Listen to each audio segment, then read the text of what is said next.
Allez, après cette actualité difficile, on va respirer un peu pour parler de la comédie musicale C'est Jérusalem, This is Jérusalem. Avant d'accueillir le producteur du spectacle, je vous propose de vous mettre dans l'ambiance. Danse, musique et magie vous plongent dans l'histoire de Jérusalem. This is Jérusalem, une comédie musicale inoubliable où le passé et le présent se rencontrent. Bienvenue au cœur de la ville la plus convoitée au monde. This is Jérusalem, une expérience unique seulement au Kikara Musica. Réservez vos places dès maintenant sur thisisjerusalem.co.il. J'accueille en plateau Laurent Lévy, bonsoir. Bonsoir. Vous êtes le producteur de ce spectacle, de ce projet mis en scène par David Rosen, un spectacle qui allie musique, danse, théâtre et d'ailleurs décor spectaculaire. En fait, c'est une expérience d'immersion que vous nous proposez. Exact. En fait, l'idée c'est de proposer aux personnes qui habitent Jérusalem ou aux touristes une soirée dans Jérusalem pour les plonger dans toute l'histoire depuis la création du monde jusqu'à la vie après le troisième temple, mais à travers une comédie musicale avec plein de messages et plein de joie, de fêtes, etc. Alors il y a de tout, hein. Il y a de l'amour, une histoire d'amour entre deux jeunes, de l'aventure, même un peu de science-fiction puisqu'on voyage dans le temps dans ce spectacle, une croisée de chemin aussi entre une Jérusalem spirituelle et une Jérusalem historique.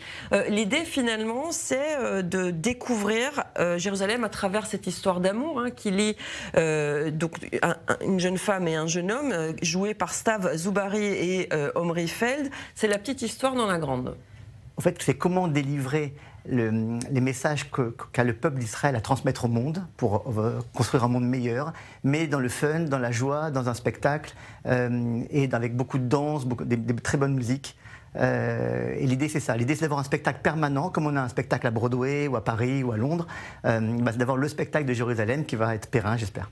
C'est assez novateur je pense en Israël ce genre de avec l'intelligence artificielle, de la magie, des acrobaties, de la danse, de la musique évidemment et puis de la comédie, il n'y a pas un. Et bien dans un lieu qui c'est au sein du Kikara Musica où il y a déjà tout un lieu dédié à la musique, dans l'auditorium qui rien qu'en lui-même c'est déjà un show de rentrer dans cet auditorium-là. Oui, vous parlez de show, de spectacle, de technologie. Il y a les French Twins qui font la magie, les effets visuels et de la magie. Donc ça va apporter évidemment cette immersion aussi et ce côté particulier à ce spectacle.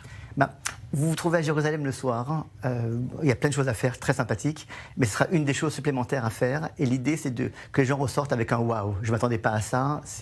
J'ai passé une bonne soirée, j'ai appris, j'ai ressenti des émotions. Voilà, c'est ça l'idée, quoi. En fait. Il y a tout un groupe, il y a franco-israélien, les French Twins, bien évidemment, le metteur en scène David Rosen, Oz, qui est le chorégraphe exemplaire en Israël, Shai Alon pour la composition musicale. Et en fait, c'est toute cette équipe-là, brillamment dirigée par Noa Belaïch, bien sûr. C'est elle qui a organisé un peu tout ce spectacle-là. Et en fait, c'était très intéressant de voir des personnalités complètement différentes travailler entre elles avec finalement une quinzaine d'acteurs qui ne sont pas très connus en Israël mais qui ont un talent fou. Voilà, c'est un peu, j'espère un peu en faire le Starmania de Jérusalem. Et il ne faut pas oublier la traduction simultanée aussi, c'est très important. Vous savez, moi, donc je suis dans les lunettes comme vous devez le savoir. Donc on a trouvé des lunettes, le spectacle est en hébreu bien évidemment et vous aurez des lunettes. Et puis la traduction sera dans l'écran de la lunette en français par exemple. Ah bah super, donc comme ça même les touristes qui ne parlent pas hébreu pourront évidemment suivre cette comédie musicale. Alors déjà je vais vous confier un petit secret, vous avez quelqu'un qui est conquis par le projet sur ce plateau qui est Myriam Chamer qui m'a confié qu'elle allait emmener les enfants voir ce spectacle. Myriam ? Ben oui, déjà je voulais vérifier si c'était bien adapté aux jeunes et au-delà de ça je pense que ça fait un peu partie, déjà j'aime beaucoup la French Touch effectivement parce qu'on pense aux grandes comédies musicales des années 80-90 en France ça n'existe pas en Israël, en tout cas pas de cette façon-là et je pense que vous mettez un petit peu dans cette veine de raconter l'histoire de Jérusalem parce qu'on a un peu souvent l'impression en Israël que quand on touche aux racines religieuses, tout de suite ça n'intéresse pas forcément de façon touristique, de façon culturelle, de façon événementielle. Et là en fait vous êtes en train de nous dire bah non finalement Jérusalem c'est pas moins que Versailles, le Louvre, la Tour Eiffel et en fait il faut que le public puisse apprécier ça de la même manière. Comprendre Jérusalem, c'est comprendre le monde. Et on est bien au-delà des religions. On sait très bien qu'il y a un Dieu qui est le même pour les 8 milliards d'humains. On sait très bien que l'humanité, il y a 8 milliards d'humains qui doivent s'unir pour construire une humanité meilleure. Tous ces messages qui viennent de Jérusalem, comme on est, sont à transmettre, mais sont à transmettre d'une façon fun. Voilà. Et c'est ça l'idée. Le but, c'est de pour toute la famille, la jeunesse, les touristes. Oui, tout le monde. C'est un spectacle. Et puis ça jette encore un pont entre Israël et la France. On a vu d'autres projets, et ce projet-là, vous l'avez dit, c'est à la fois des Français ou des Franco-Israéliens et des Israéliens qui ne parlent pas français. Oui.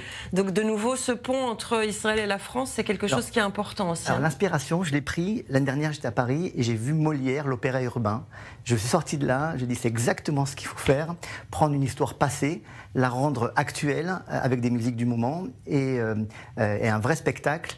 Et c'est de là que j'ai commencé à écrire les tableaux, les scènes, et puis de transmettre le projet à Noa Belaï, justement. Donc effectivement, je vais faire réagir Michael à Paris. On a l'habitude à Paris des comédies musicales, etc. En Israël, c'est quelque chose bien qu'on amène petit à petit, et notamment par le biais de C'est Jérusalem, qui va commencer le 20 mars, si je ne me trompe pas, je dis 20 mars. Michael, ce côté de franciser un peu la culture israélienne, c'est quelque chose qui plaît aussi.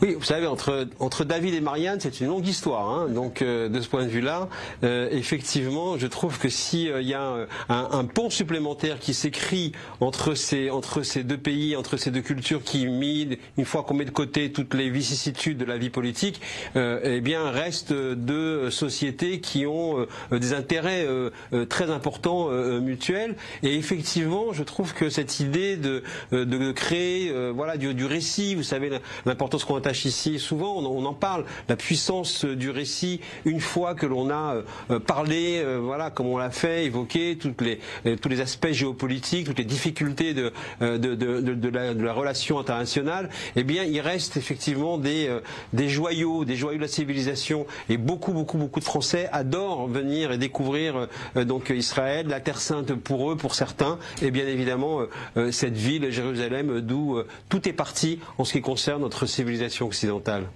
Et puis je vous fais réagir à cela, ça c'est faire découvrir Israël aux Français, mais aussi Israël et Jérusalem aux Israéliens, parce qu'ils connaissent le mur des lamentations, ils font leur voyage scolaire, etc. Mais au fond, ils ne connaissent pas vraiment l'histoire de Jérusalem. Non, ils ne connaissent pas l'histoire. Et puis, même quand j'entends le mur des lamentations, on ne se lamente plus à Jérusalem. En réalité, on prie aujourd'hui sur le mont du Temple. Sur le mont du Temple en haut, on ne prie plus au pied du mur.